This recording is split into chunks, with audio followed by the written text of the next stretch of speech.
we're live. I believe we're live. Hello, Matt and Lisa. How are you today? Yeah, we're good, Steph. Great to be here. Yeah, so happy to have you. I was so excited for our chat today because, of course, all three of us haven't caught up in a long time. Matt and I catch up regularly because of ABIC, because obviously, Matt, you're a co-director of the Aesthetic and Beauty Industry Council with myself and Reka. But today, Yes, we're doing something different, aren't we? we are. What are we We're, doing? we're talking about PBS today, not about the industry. But yeah, Well, uh, they're one in the same, aren't they? Like, what you do for 100%. Yeah, PBS, what you do for PBS is like for the industry. I yeah. obviously have the Actually, privilege. Steph, that's probably a good opening because yes, I'm a director of ABIC. Yes, Professional Beauty Solutions is a foundation member of ABIC. And in our opinion, like when all of this first come about, our thought was that we want to give back to an industry that has given us a lot. Um, and we also see where the industry needs support and assistance. So we're delighted to contribute in that way. And there is really an alignment between how we approach our PBS business and that giving back and that contribution to the industry, where it's more than just selling a client something and transactions. It's about relationship and business building and also real true development and passing on business knowledge. So that's kind of a lot of what we do, but we'll get into that. No, I mean, that's a beautiful intro to what we're talking about today because um, being a foundation member of ABIC, I find, and we all find that the foundation members of ABIC are very aligned with their business practices and the way that ABIC works, which is always supporting, giving back to the industry and helping the growth of our salons and clinics and professionals, because of obviously they're the foundation of what everyone does, that our clients, but also the professionals within. And that's what we're talking about today. Yes, we're talking about you both because you're a sensational, incredible powerhouse of a business couple, which we can all learn from. Yes, we're talking about, we're going to be talking about some great products and services, but we are also talking about how do we all together help the clinics, salons, and business professionals to be able to support them to be successful, do the things that they love doing and be passionate about without worrying about how to run their businesses and, all the details that we all know. Because I have clinics too. So How you choosing do? the right Yeah. supplier is crucial. But Yeah. I suppose let's start at the beginning. As a lot of people will know Professional Beauty Solutions, but they don't know the story of, and they don't know how you both, started it and came to be and what your philosophy is. So just tell us a little bit about the background there. Yeah. Shall I take this one? Yeah, cool. So firstly, Lisa and I have been together since we were teenagers and always 30 years. yeah, 30 years September. this September. Because you barely look 30, Lisa. You I know. can't have a hand Yeah. that. No, note that you didn't say you barely look 30, Matt. No, we're hey, Lisa's 50 next month and I'm 50 next year. So just Wow. saying, yeah. Me too.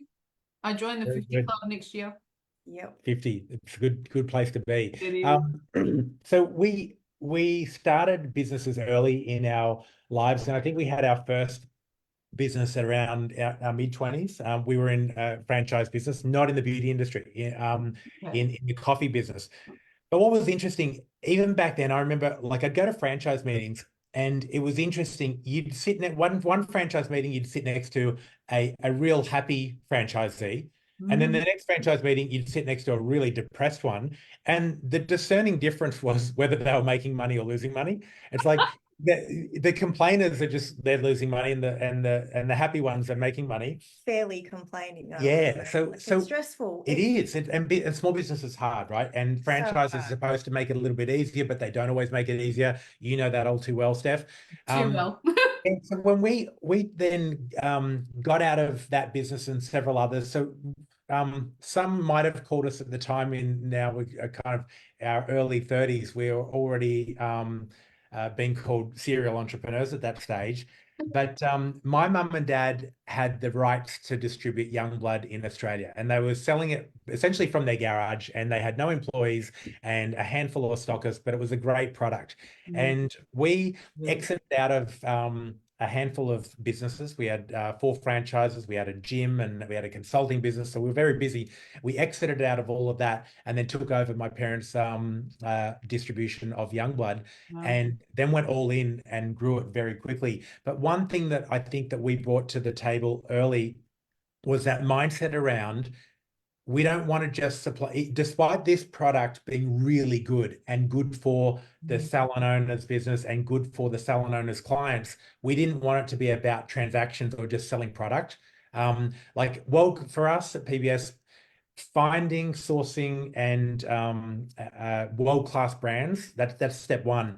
But step two is, does this actually help the salon owner to build a profit center in their business? Yes, it's got to be safe, it's got to be effective, it's got to get amazing results for their clients, it's got to be easy for them to implement in their salon, but it really also has to be profitable. So from the very beginning, that was one of the things too, I think, that we learned when we were in the franchise, is that the franchisor really cared about the product that was being produced. Which is important. Which is really important. But they didn't have any focus for the business owners. And most of the people, they were mostly, some of them were retirees where they were using their superannuation funds to start these businesses. Some of them were young like us and didn't have a lot of experience. Others had remortgaged their homes. Exactly. And people buy a franchise system generally because you're paying for the system, you're paying for everything to make that easier for you in your business.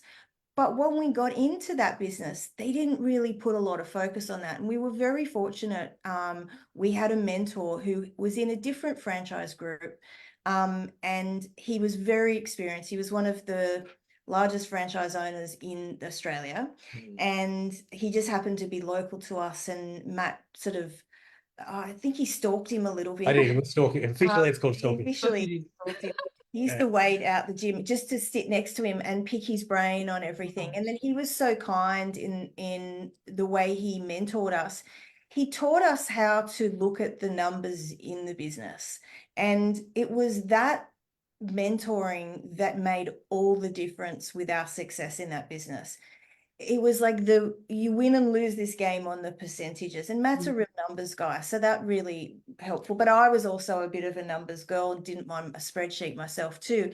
But we really learnt all of the levers you need to be able to pull in a business to be able to make it successful. So 2 businesses can be providing the exact same product, and yet one can be profitable and one cannot. And it really does come back to the systems, but it also comes back to sort of really watching those numbers. And then we took that approach from the very beginning. We did. When we came into this business, we recognized nobody's looking at this from the salon owner's perspective. Everybody's out there just selling their product in. And they want to build their brand. Yes, they want to build their brand. They want the salon to just order more product. And sure, that's all good, but it's only half the story, right? There was a company at the time, I'm not going to name any names, but there was a company at the time, and they would just auto ship. If they released a new product, they would just auto ship that. And they had certain conditions that were minimum order quantities or on the products that they were selling in. And it was making it really difficult for those. I was talking to a lot of salon owners in the beginning, and it was making it really difficult for them to be able to manage their cash flow, or to be, maybe they only wanted a color that's a really, really color that they had one client that bought that color. So they want to be able to buy one of that. Whereas there was other suppliers that were saying, well, if you want to buy that, you've got to buy a minimum of 3, or we're just going to auto ship it to you if we release a new product. And we were like, this is not really very helpful for those smaller micro businesses, which our industry is filled with. And we had been that business owner ourselves in our franchise. And so I guess we had a lot of empathy from being on that side of the coin. We weren't just going to be a distributor distributing a product. We really understood the challenges that come with owning a business and managing a team and all the other stuff and managing your cash flow.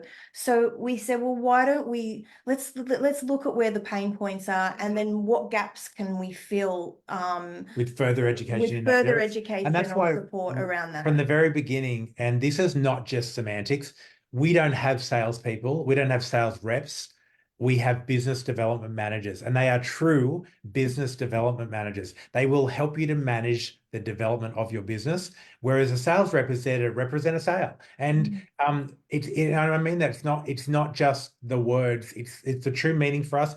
All of our BDMs are so well trained in looking for opportunities in a salon, spa, and clinics business. So where is there opportunity for them to either develop a profit center or add a new profit center in their business? What is the profit per minute of a particular treatment that they're offering at the moment versus one that they could potentially offer? And we'll even try to help them and look at that type of thing as well. So if they're offering a treatment, we'll look at, well, what's your profitability on that treatment?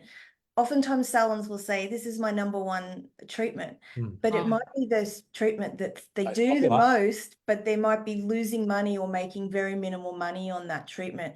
So we want to make sure that the treatments that they're doing are not only effective and give fantastic results to their clients, because results have to be king first. But second to that have to be, does this work for your business, and is it a profit center for your business as well? And if it's not, we're going to say, well, you either need to look at your pricing, or you need to maybe look at, this might be a better fit for your business. So we try to take that more holistic approach. And Steph, as well. As a multi-brand distributor, we now have a reputation, and we get approached by brands every week that they want us to distribute their brand. We need to be super clear, and we will evaluate everything that comes across our desk, but we're looking for what's actually, is there a need in the marketplace is critical. Is this going to produce results for the end user, the client of our clients? But then most importantly, is it a brand, and is it a product that is going to be profitable for our salon, spa, and clinic partners? Because sometimes when we've evaluated products, it's like, wow, this product is great. Lisa's using it every night. She's like, this is really incredible. Yeah. Absolutely love, but the numbers just didn't stack up. And they just didn't. Like, and we had to say no. And then they're a new company, and maybe with some scaling later, we can then come back to that. But yeah, it's like, if the numbers don't stack up, sometimes we've got a really strict criteria of all the of everything that's got to be met in order for us to think this is actually going to work for our salon, spa, clinic partners. We have about 2,500 partners nationwide that buy something from us, and 15 brands to offer them. So we're careful. And our proudest moment is when we have a salon owner that says, I know that if you have it in your stable of brands, all the guesswork is gone. I know that the due diligence has been done. We've tested it. We've checked that we know that it delivers. Because it's got to deliver. Like, the salons, therapists on the front line, they want to be able to do that treatment, and wow, you know what it's like owning. I do. I was thinking, what's the criteria? Because we get new products and treatments on all the time. Can you give us a couple of just 2 criterias that would make it a suitable product or service to add? So the first thing that comes to mind, like products wise, I was going to say, with a piece of equipment, what's super critical up front, which should be a given, but as we know all too well, it's not a given, but safety number 1, right? And so it should be safe and effective. So does it get outstanding results for the client? So, and not just the first time you use it, but ongoing. Yeah. So you want to look for something that you do one treatment and you immediately can see the difference in the skin. And then you want to then look at, okay, then what does the maintenance look like? Or can you level that up? Like, how far can you go with that product? So if we're looking at a skincare brand, we're looking at the ingredient profile is the first thing that I look at as well, is what are the ingredients in there? Are these the ingredients that you want to see? Are they in the doses that you need in order to change the skin? And then also what sort of technology are they utilizing for, say, their delivery system for those ingredients? So we're looking at ingredients, but not just ingredients. There has to be delivery systems to take them into the skin.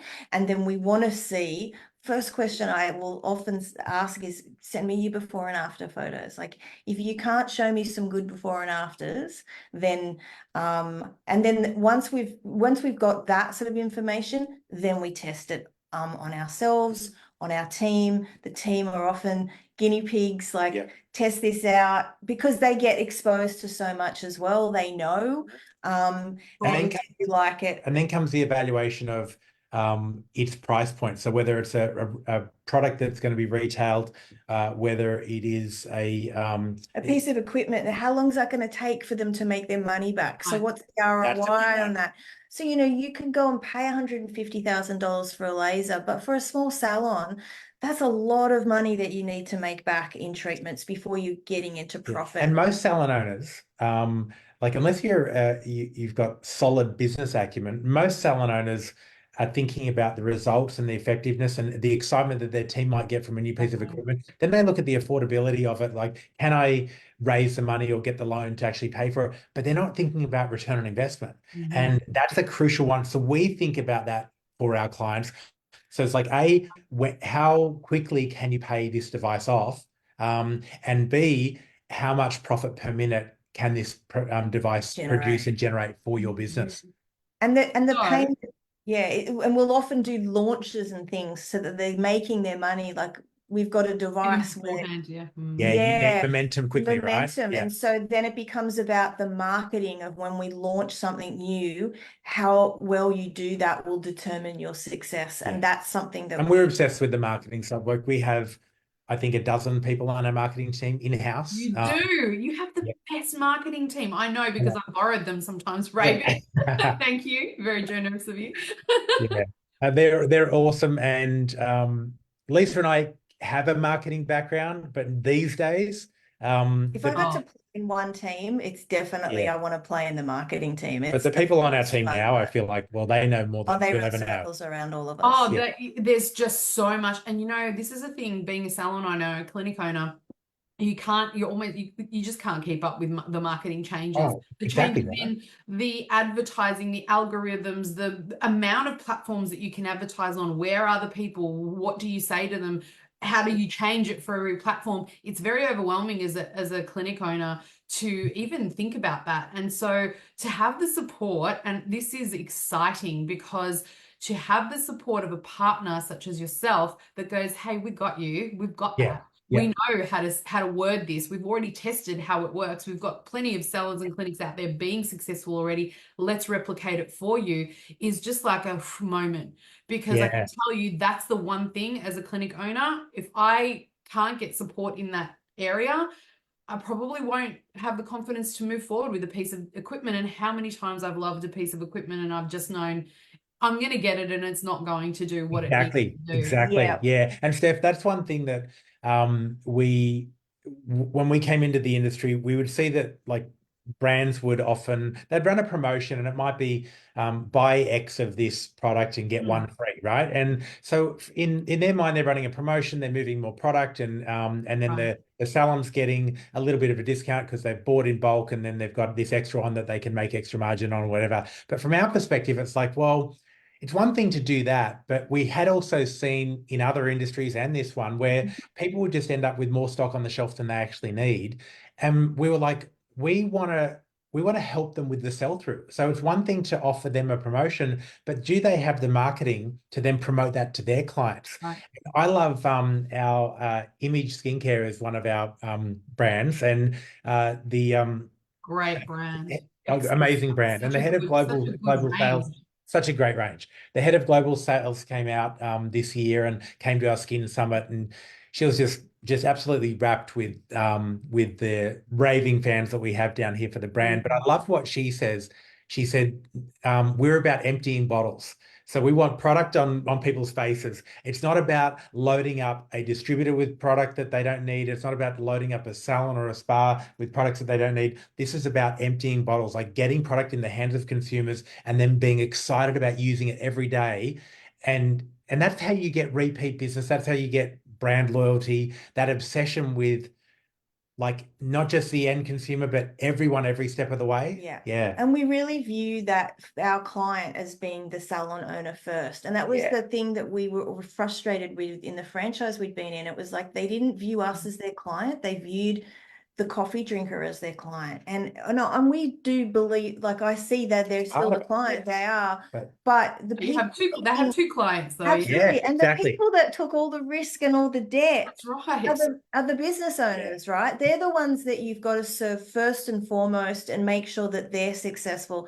We know if we can make them successful, then we don't need to worry about our success. It'll be taken care of. Even with equipment, like we'll sell an LED device. Now, we believe we've partnered with the world leaders in LED out of the UK, and we really do our research and we only partner with people that have cutting edge engineers and they're constantly innovating and advancing their technologies. So we partnered with this company, but then there's no consumables really on an LED. It's just, it is what it is. Now, a lot of companies will sell a piece of equipment like that, and then that's the last that you'll hear from them, kind of thing, until something goes wrong. With us, we're all about still creating marketing sets to help them make that profitable. It's like if you're not booked out, if your machine's not booked out, then we've not done our job properly. And yeah, it's one thing to sell a machine, but if it gathers dust in a back room versus having a client under that machine all day long, that's the difference. And we want to make sure that when that salon owner looks back on their decision to partner with us, purchase a piece of equipment, take on a new brand, they look back on that decision as one that has been transformative for their business. I get the most excited when someone will say, like, oh, we've made this much money. We once launched an RF needling device. I think that they did they do, I know I'm merging, they've done multiple events. Did they do 70,000? At one event they did, yes. Well, that was one event. Wow, just one event. Yeah, they did over 40,000, I think, in just the launch event though of the RF needling. I'd have to double check those numbers, but it was close to that. If we can pay off the device within an event, like that is just packages, like how we put our packages together, how we even craft our launch events. We've lots of trial and error that we've learned over the years of too many people is not good. You know, not enough people, not good. You need the perfect amount. Sometimes we'll do 2 sessions. And the right people. And the right people in the room. So it's about all of the planning. There'll be up to 12 weeks worth of planning prior to an event with the BDM, getting that stuff nailed down. You have the time to do all this with each. You've got 2,000 partners, guys. Yeah. You've got a huge team though. We do have a big team, and we've got really detailed now systems and booklets that they can follow and guides that they can follow. Even when you come on board with us, you get this implementation guide, which has just got everything that you need to do, everything from, and there's QR codes in it to download all of your menu copy and all of everything. So we try to think of everything that you'll need to do to launch anything, to make it as out of a box, easy, user-friendly, because like we said, it's hard enough managing your team and managing your finances and managing your clients and everything that you have to manage. You don't need more to do. You don't need more. There's always going to be more to do. But if we can make that easy as possible, it's like that's what our mission is to do. And we're constantly evolving and growing and developing on that front as well. And I will say this too, so all of those ideas, all of them, I come up with a few, Matt comes up with a few. but Usually our the ones that Lisa comes up with, I try to claim as my own. yeah, he Of does. course As you a do. standard, a standard in our I've office. seen Yeah, it. No, no, no, They've been a first like, hand. remember this was mine, you know, and he does the same. No, it's funny. I don't care really to get any glory. But so much of it comes from our own team as well, and from clients. Sometimes the Yeah. clients will say, "What about this?" And I'll go, "Yeah, we could do that. Like, I think we could do that." So if we can, Flexible, that's we'll very do it. important.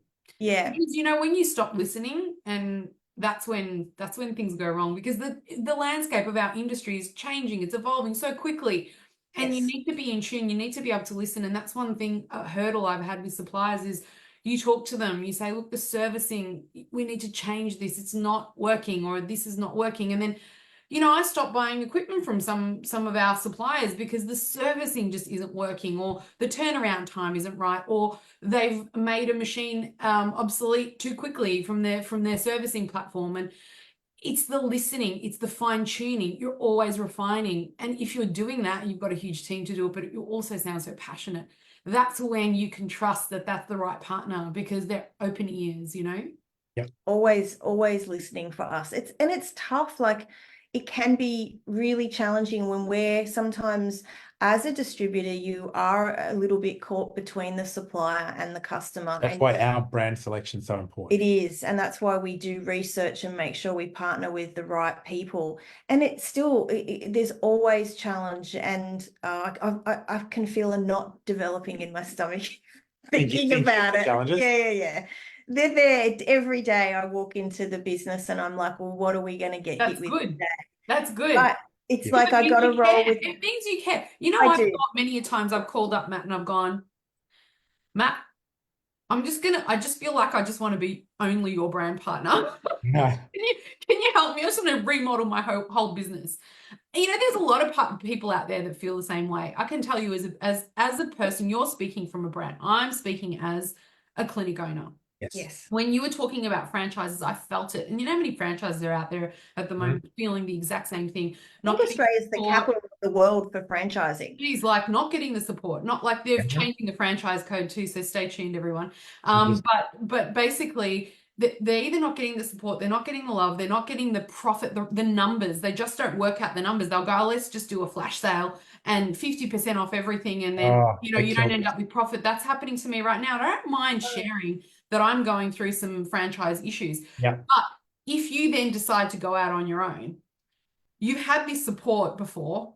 You're on your own. Who do you partner with? If you're thinking about starting a new clinic or salon, it's very important who you choose to partner with. Yes. Because that partner can help you make or break that business. Exactly. You've currently got a clinic and you're seeing the struggle right now, because we all are seeing the struggle right now. If you're currently going, my numbers aren't working, this isn't just working, you need to start thinking about, who do I partner with that can actually help me? How do I change things? Because doing the same things over and over is going to get the same result.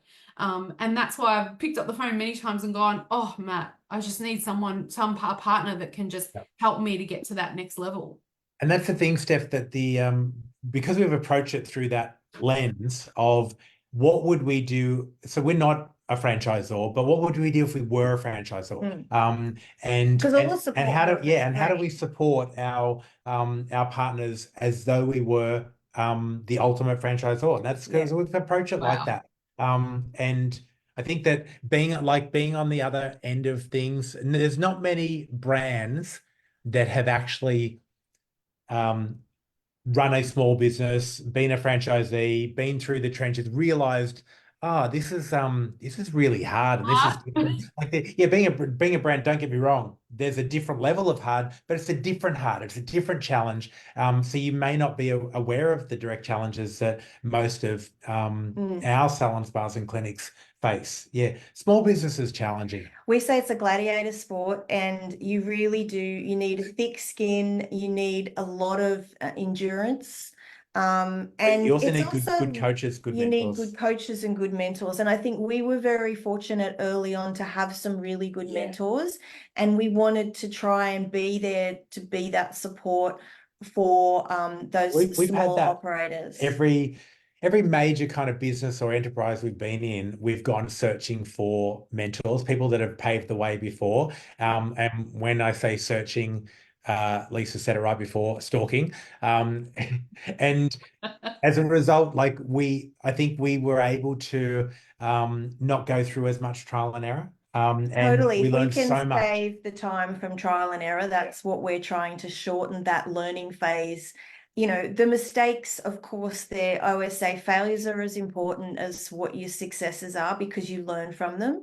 But there comes a time when you're like, I'm over these failures and I just really want to get straight to the success part. So if we can shorten that journey a little bit for them and give them some guidance, yeah, that's our mission because we've just been there and we know the struggle, we know how hard it is to run a business and the risk that people take to run their own business. It's also, I think, very lonely. At the top of your own business. And even if you have a phenomenal team, which we do, we have the best team, like, yeah, the best. I always get teary when I really start thinking of them. So I'm not going to do that right now. But we have the best team and I couldn't do what we do without them. And yet, at the end of the day, I don't want to burden them. It's our responsibility to shoulder the burden of the stress. And if I see them stressed, I'm like, no, that's monkey for our backs. And that's tough when you're an owner on your own. And we're very fortunate too. We have each other. Yeah. A lot of our clients, they're on their own, like literally on their own. Their husbands might own their own businesses if they've got a partner that has their own business and have some empathy. But not always. But not always. And so there's not a lot of understanding and empathy for those owners. And I think that's where we have an abundance of empathy in that department. Oh gosh, that's music to my ears, honestly. I mean, that's what we do through ABIC, and I suppose that's why Matt and Lisa, you were one of the very first ones to come on board. You're a founding director, obviously, and a pillar of ABIC. And a lot of the things that you're talking about now, the support that you give through PBS, you've actually filtered through, and it's come through into ABIC. You know, when you were talking about the numbers, you know, you were first to say, Matt, you know, we need to make sure that our ABIC members understand their numbers, and you gave us resources and so many resources from PBS and so much help for our actual members through you, just because you're altruistic and wanted to donate all of those resources and time, which was amazing. But all of the things that you're talking about now, they don't seem like a supplier. They honestly don't. They seem like a partner, a support network. And I think we call them salon partners. That's what we say is that they're our salon partners. They're not even our clients, and they are, but they're our salon partners. And we really view it as that. It's a partnership it's a partnership because you're trusting us to take on our brand, and then it's our responsibility then to deliver on that. And yeah, we try to look at it as a partnership, exactly in those words. Yeah, even the lens that we look at our businesses, that in no real hierarchy, it's like, because no one is more important than another, but our team's got to get their needs met for sure, because without our team, we're nothing. But our salon, spa, and clinic partners have to have their needs met in our relationship. Otherwise, they'll just go somewhere else. So that's critical. Now, our brand partners, our suppliers, they need their needs met as well. But also the profitability and viability, sustainability of our business is critical. So those four things, we think our team, our salon partners, our supplier, brand partners, and our actual business and the economics of our business all have to be doing well, and everyone has to win. Everyone has to win. We have to make everyone win, and it can't just be one can't be the sacrifice of another. And they don't. And this is the thing. They don't have to be either. No, because sometimes I think that people get it wrong. Like, for example, when we have been in franchises in years gone by, and I think you will attest to this, Steph, is that when the relationship becomes almost adversarial, where if the franchisor thinks in order for me to win as a franchisor, my franchisee needs to lose, Yes. right there, everything is lost. Like it's downhill Like from what there. you talked about, the 50% off. Well, And that's happening to me right now. Yeah. Yeah. that I know, I heard a story, it was a different franchise where they were doing that to franchisees as well. And I was just gutted for, it's just wrong. It's wrong that they would do anything that would, you're the one that's invested in this business. You've got all your money on the line. Yeah, it just doesn't make any sense to me. And The yeah, numbers need to make sense, right? If the numbers Yeah, don't, exactly. anybody Yeah. listening to this now who's a passionate clinical salon owner, honestly, from our perspective, what we're doing every day and all day is treating clients, helping people, helping our staff. We don't think about the numbers all day. And I'm a business person that does Yeah. think about numbers, right? So because I have a bit of a different background, but Yes. I even get pulled right into the mechanics of and the what we're doing rather than how it's working. And I lose sight of the numbers, and I am a numbers person. And so Yeah. if I'm losing sight of it, if I'm not focused on it, how is it that our wonderful therapists, that their job, their role is to help people? I mean, you start a salon or a clinic because you have a vision for something incredible for your clients, right? Not You to make don't money. start it because you go, I want to Exactly. make so much money and I want to be a loaded person. You know, you don't do that when you start. Exactly. Well, Oh, most clinics are started by therapists. And we all know that Yes. the therapist is to help someone, right? So whether you're Right. a physiotherapist, psychotherapist, beauty therapist, it's about dermal therapists, it's all about helping people. And when you've got that helping people hat on, you often struggle to help yourself. And that's one of the things that we do in some of our education, our workshops, our the education day that we did at our Skin Summit was all built around what does the salon owner need to know about the other areas of the business when they take their therapist hat off and they put their business owner hat on. What do they need to know? And we simplify it. We keep it really tangible. Yeah. And what are the raw basics that they can just block out a few hours each week where they can focus on some basics to work on their business rather than in it. My favorite line, like that's a good line, but the guy that wrote the book, The E-Myth, who came up with that line, work on your business, not in it. He also said, you want to build a business that works harder for you than you do for it. Yes. And unfortunately, for a lot of our people in our industry, they are working a lot harder for their business than their business is working for them. That's the change we want to see in the industry. Yeah. And I think that as a supplier, the initiatives at ABIC are about that as well. That's why I loved when we first got presented with the concept of ABIC. I was just straight away, I'm like, oh yeah, we're in, because this is what the industry needs. This is what we've been trying to do on a small scale, but to have an industry impact, like a board, like a program where people can access this information for a really small fee. That's the support that business owners need, and we just want to do that. I was just also, when you were talking before, I was going to say, how many times have you heard, Steph, and I bet you've heard this, people say things like, and to your point of, people don't look after themselves, they'll look after their clients, but not themselves. And I bet a lot of people listening to this resonates. I'll say, I can't put my prices up. Yeah. How can I put my prices up? It's like, but are you losing money? Well, I'm not really making much money. So is this a charity? Like, you have to put your price. You can't be giving away your services for free. So you shouldn't be afraid of putting your prices up if that's what it means to cover your costs and make a small amount of profit that you can live on. That's, that's still got to be, this is not a charity that you're running, but people won't put their prices up because they're afraid of upsetting their customers, which is lovely. It's the reality. It's beautiful, but it's the reality. It's beautiful, but it's also, but you know what it is? It's the plight of the therapist in all of their forms. So as an example, I saw a psychotherapist years ago, and not years ago, like it sounds like, oh, that's something that I did once, but like I'm all for that, right? So anyway, I go to this therapist. have 90 minutes with her. And I'm like, man, I feel like the weight of the world is lifted off my shoulders. I'm so grateful for this, just the last 90 minutes where it's like there's so many epiphanies and real Shocking, yeah. transformative 90 minutes with this beautiful lady. And then she says, oh, okay, that's $150. Is that okay? And Oh, I went, are you kidding? Is it okay? I said, I would have paid 1,500 for that.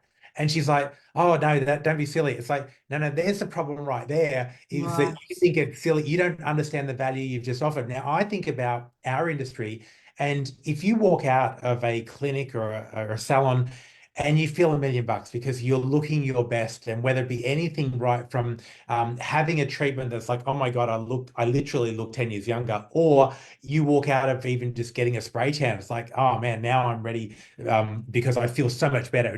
So whatever, Everyone feels better after a spray tan. So whatever it is, right?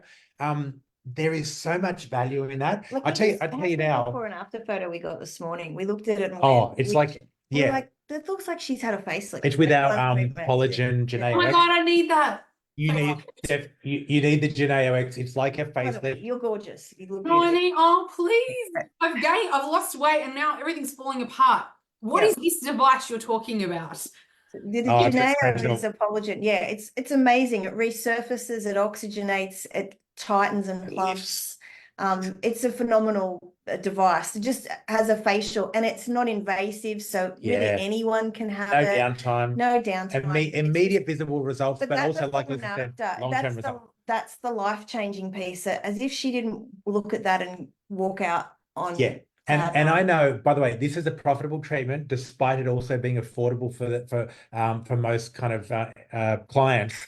However, guaranteed that before and after, and by the way, I would love to show it right now, but we don't have permission yet to show it. But that before and after, that client would have paid 10 times I what reckon they, Oh, yeah, okay. no question, no question. By the way, one last thing on the value piece is that I'll tell you now, like we're getting some home maintenance done and we're building a house. Men in the building trade, they have no issue charging.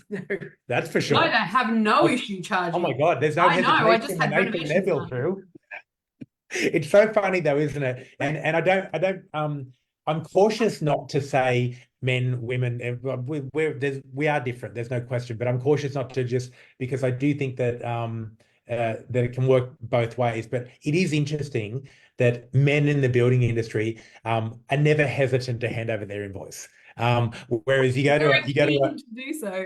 I know, right? And then you go to a therapist. And by the way, in the building industry, they're quite happy to hand over 50% up front, even though you're not going to see the results for they're not even going to finish the job for however long. So, but in our industry, that hesitation, that reluctance, and that nervousness at the point of sale when it's the nurturer versus yeah. and they're just not built that way. So It's like, oh, I don't want to retail. I don't want to feel like I'm upselling. It's like, you're not Yes, upselling. you know what I've heard? Lately, I have a new staff member and she said to me, I'm not a car salesman. I went, we don't car sales here. We sell beautiful feelings and beautiful skin. We definitely don't. And to offer a skin transformation experience, they need to take home the professional products and not go into Chemist Warehouse and buy what's on the shelf, right? Which is literally what they'll do. Which is literally what they'll do. And that's But what's crazy is that I always say this too, is that these people are coming in, they're paying for a treatment to have. That's okay. People see the exchange for sometimes for money and time is they can get their heads around. But when it comes to retailing home care, the home care, it's like, oh, I couldn't do that. It's like, but what do you want them to put on their face in between? Because we know it's like a diet. You go to the gym twice a week, but it's what you do in between those gym visits that makes all the difference. It's the same with skin. But there is this thinking of, I don't want to be a used car salesman. Yeah, like but you're not. You're helping someone achieve their skin goals. Yeah, and they don't have to buy it. You just have to recommend, and then it's up to them. Yeah. We always say, no, we don't do any sales training that's high pressure, any of that stuff, because I just know, A, no one's ever going to do it and feel comfortable. B, that's not the experience you want. Therapists don't need to close the people or handle objections. Any of that. They just need to present. This is what this present and recommend. Yeah. Recommend with I was passion. actually thinking of my hairdresser. She's shocking. She doesn't retail. And I was thinking this morning, I was doing my hair and I'm like, I think I'm going to give her, I've been seeing her for a long time. I'm like, I think I'm going to lecture her on this and say, what are you doing? Like, why are you not trying to sell me something at the end of my treatment? If you had it there, I would buy it from you. Instead, she tells me what it is, and then I have to go and buy it online. I would prefer to buy it from her. But she just doesn't stock it. So that's the sort of thing that I think people don't realize. It doesn't have to be a hard sale. It can literally be this is what I recommend. Here it is, up to you. This is what we used and this is what's going to work for your skin. So we try to do everything in a way that is beneficial for their customer as well as for them, in a way that is true and aligns with The nature. their nature. And that is all about enriching lives, and that's really part of our mission. Comes back to, and our values is all about enriching lives, enriching the end consumers' lives, but also enriching the lives of our salon partners as well. Yeah, and our team and our suppliers. Yeah. It's all got to kind of come in. What you're saying is reminding me to ask you about your 5 pillars. You actually have 5 pillars in your business that you run by, and one of them is my favorite, education and training. But they're your BDMs you talked about, your technology you sort of touched on. We talked about, like, just fleeting past the most incredible LED, by the way, Dermalux, right? It is one of the best LED systems, which, by the way, I'm an LED freak and a low-level laser freak. If you don't get that technology right, you can actually cause pigmentation, right? So everybody's like, oh, LED is all the same. It is not all the same, let me tell you now. Some LEDs, they run so hot. I'm so glad that you just said that about the pigmentation, because here's the thing, because I'm particularly passionate about this. One thing about the Dermalux LED and what it actually does more effectively than any other is the accuracy of its wavelength. So we all know that 415, my language. 415 in particular is critical for like, you know, if you treat, let's say you're treating acne and right, that 415 blue wavelength, right? Here's the thing, that our devices have I guess a margin of error of plus or minus 2 nanometers. Okay, which is critical. So when you're working on 415, it's only going 2 nanometers either side of that 415. So 413 or to 417. The problem with some of the LEDs out there is that if you buy an off-the-shelf, rather than, like, Dermalux have custom-made LEDs that are fanatical about that accuracy. If you buy something off the shelf, they have a binning process where they put it through 7 rounds of testing, to and if it's not, they take them out. And then they test again, and then they take them out. But there are LEDs on the market that have an off-the-shelf LED. So let's say you're running with, let's say that it's a 410, right? But some of them can have a plus or minus nanometers of accuracy, or plus or minus 10 or plus or minus 20, right? I was going to say 20. If you're running 410 and then you go down to 390 with some of that wavelength, well, then you're in UV range, right? Absolutely. And that's why people are like, oh my God, why do I feel like I got a tan? It's because, well, because you did. Well, you did, and you actually stimulated your melanocytes anyway. Even if you didn't get a tan, your melanocytes are going, oh, I need to produce some melanin here. I'm going to go out and do the thing. Also, by the way, we're talking about vascularity, which is a main cause of a very big driver of dermal pigment and melasma, and keeping that dermal pigment alive. What are you doing to the vascularity in your skin when you're under an inaccurate wavelength that's causing heat and expansion of those and dilation of those vessels? What are you doing there? Right? If you don't control the heat, 2 things that will immediately happen. Firstly, your wavelength cannot remain accurate when there's too much heat. They get unstable. That's number 1. But number 2, you want to really manage that heat, because too much heat then is counterproductive. Absolutely. An LED on after a treatment where you're trying to bring inflammation down, the last thing you want is more heat put on it. We had people come up to us and say, I've got this LED, I can't use it because it just gets too hot. Something that Dermalux have spent a lot of money and time and research and development on is the built-in fan system. Yes, the cooling system. The cooling system in there is all about keeping those LEDs cool so that they remain accurate. And it's even got computer systems internally that it's adjusting. The sensors, inside. So it's like the whole if you've got an LED, like our Flex doesn't have a fan, it's a smaller entry level Flex, the device.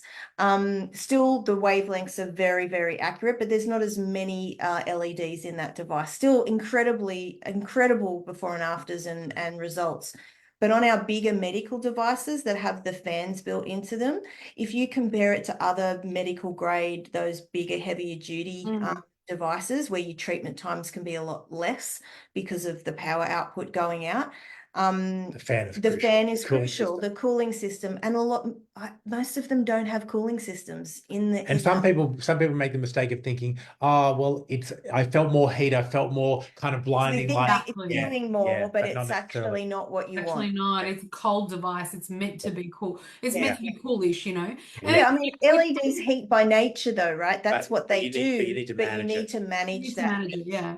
So on those pillars, so technology is a huge one. Like just right there, we're obsessed with the technology. I can see we all went on an obsession. I know. And Steph, like we distribute Linton lasers, and I always feel like the dumb guy in the room when I'm talking to these guys. They're all PhDs from Oxford University, and they're so we've on technology, but even like Lisa was mentioning before about the skincare ranges that we distribute. Again, technology is really important. So making sure that safe, effective, affordable, like that, those things we tick. We talked about our BDMs. That's critical, but our education and training, it's really important that it's not just product focused, but it's also how do you take this understanding of ingredients and technology, but then also what do you need to also know about running a small business? And what do you need to know about building a team of therapists that aren't salespeople, but are great retailers because they care so much about their clients' skin. So everything that we do is designed around building a better business. So those 5 pillars, just critical to that end goal of wanting to see our industry more profitable, more sustainable, and just I'll add more professional. Like they're so professional at their delivery of treatments and client results, but there's this lack of professionalism in the way that they run their business, and that's a gap that we are attempting to close as well. Yeah, I love that. So meaningful. I love chatting with you both because I always walk away with so many insights and, you know, a real like excitement for what we do. You know, it's re-energizing, and I feel like that's whenever anyone talks to PBS about anything, whether it's to do with, you know, your BDMs, as you said, your technology, understanding skin, marketing and training education, which are the 5 pillars, by the way, those things deliver a sense of excitement, reanimate the business owner, and because sometimes we can get tired, we lose our passion, we lose our focus, and it's really important to have someone there to keep you back on track, to inspire you. You know, after these chats, I feel like, oh, I want to go in and do better. I want to you know, help my business, and that's what we need as business owners, partners that can not just support us but inspire us as well. So, and it's all about like sharpening the saw, right? Like making sure that you constantly sharpening the saw, because you can get stuck like that old story of what's the story of the 2 guys that they're there's a guy he's sawing down a tree, and someone else comes along, and he's not kind of getting anywhere, and he's sawing at the tree, and the guy says, have you stopped to think about maybe sharpening the saw? And the guy goes, no, I'm too busy sawing. I don't have time. I don't have time. But that's the mindset of so many people. Like we get that for people come to training. Oh, I don't have time. It's like you don't not have time. Like what's happening if you're releasing a therapist onto unleashing them onto a client and they're not fully trained properly, you're making a mistake because you could lose that customer if you don't train your team properly. And then sometimes the salons will be like, well, can you just come in and do an hour's worth of training? It's like, well, what can I achieve in an hour? I can come in and do an hour once your base foundational knowledge is there, then we can refine that with an extra hour. We'll do that all day, every day.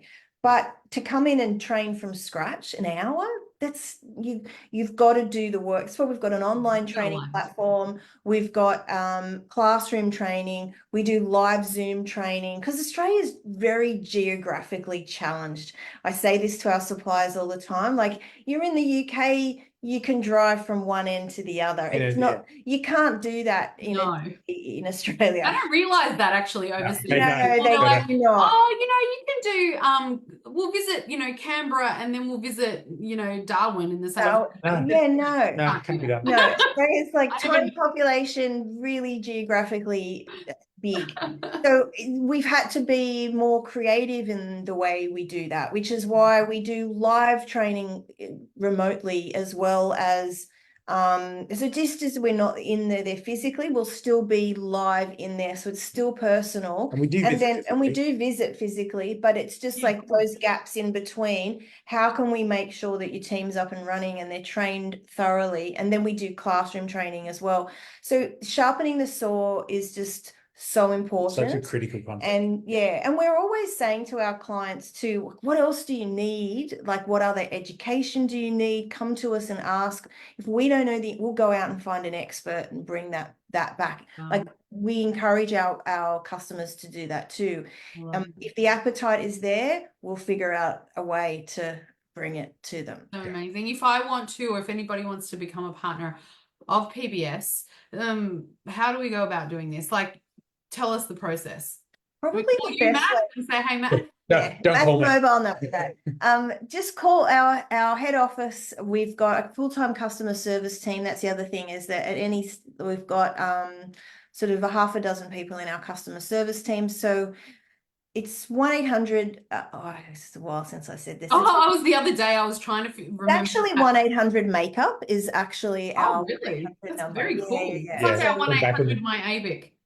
Yeah. Yeah, exactly. Makeup. So 625-387, I think, are the numbers. 1-800 makeup. Everyone remember that. Yeah. But you can we just ask, look, we want to partner with you guys. What have you got? And then you'll jump online and put in an inquiry online. There are inquiries. If there's a particular brand, you can just go on to PBS. It's probeautysolutions.com.au. If you wanted to jump online and go to the website, which we're actually just in the process of, we're about to launch our new website. That's coming. Or just give us a call on that 1-800 makeup line. 1-800-625-387. That's it. Right. You're right. And if you're a beauty expo, we'll be there. Have the biggest, most beautiful best stand. I love it. It's one of the highlights of Beauty Expo. It's gorgeous, ever expanding stand. Yeah, well, you'll like what we've done this year. Really? We've gone now even bigger. We've got an extra 6x6. That's 36. What's the 3 votes? Yeah. What's that extra? Lots, 54. Lots and lots. I think we've doubled our space. And you've got so many people there to help, like people that you can speak to, your BDMs, your team, and you guys are super fun. I always have a really good time at the stand. So please go and visit them at Beauty Expo. Beauty Expo is the time a lot of us just wait until Beauty Expo to take on new brands and to think about new technology. And we've got demos as well, Steph. And if anybody wants to have a treatment, we've opened that up now. We're now taking bookings for treatments on me. I'll have the Polygen. I'll be model. All right, good. Yeah, we'll lock deal. you in. Done. Come and see me at the ABIC stand, but also come and see me at the PBS stand, where I'm going to get a mini facelift. We'll be neighbours, I think. I know. Looking forward to it. Thank you so much. Not just thank you so much for being an incredibly, ethical, wonderful partner for our industry, but thank you so much for everything you do for ABIC and the industry. Gosh, honestly, the conversation that I never have with both of you is, what's my ROI and how can ABIC market me? I never have that conversation. Some of our foundation and supply members that are watching out there, this is literally what we're about. We're about altruism. We're about giving back. Yeah. We're not a marketing company, but we do talk about the wonderful benefits our foundation and supply members give. And that's what we're doing today. We're vouching for, endorsing, and wanting better practice standards, not just in the clinic, but from our supplier and foundation members. And that's what we're talking about today, raising our standards, raising the bar in both parts. Perfect. So thank you so much. It's a pleasure, Steph, and it's a pleasure working with you too. Yeah, and I know, Steph, all the hard work you do at ABIC as well. Matt talks about you constantly and raves about you. You do such an outstanding job, and I know that it's a tough job, and so we appreciate what you do for the industry as well. That's awesome. Huge. Thank you out there. All right, guys, you have a wonderful weekend and thanks for watching, everyone. Thanks, have a- everyone. Everyone, thanks. Bye-bye. Bye.